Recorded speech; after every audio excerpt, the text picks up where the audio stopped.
Et si l'on interdisait les gros véhicules d'entrée à Kinshasa pendant les heures de pointe, cette possibilité a été évoquée lors de la réunion entre le vice-premier ministre, ministre de l'Intérieur et Sécurité, le gouverneur de la ville, ainsi que d'autres acteurs de la sécurité comme alternative pour mettre fin aux accidents de circulation à répétition. Au cours de la même réunion, des mesures pour endiguer toute forme de criminalité et insécurité telles que le banditisme urbain, délinquance juvénile, le viol et vol ont également été évoqués.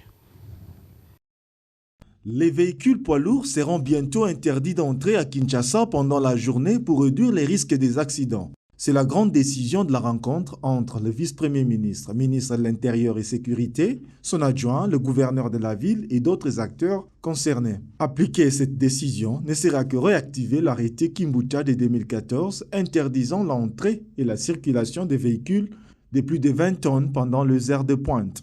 Un arrêté qui date de 2014, un arrêté signé par mon prédécesseur, qui interdisait la circulation des véhicules de plus de 20 tonnes à entrer dans Kinshasa dans la fourchette d'horaire entre 6h et 10h dans la matinée et ensuite entre 15h et 20h.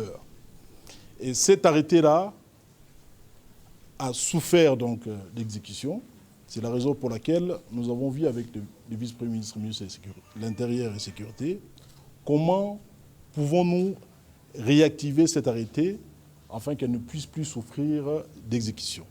Au regard de l'insécurité grandissante dans plusieurs quartiers de la ville comme Amitendi, dans la commune de Mongafula, notamment avec la montée du banditisme urbain, la délinquance juvénile, les viols et vols, des mesures efficaces ont été arrêtées pour pouvoir venir à bout de toute forme de criminalité.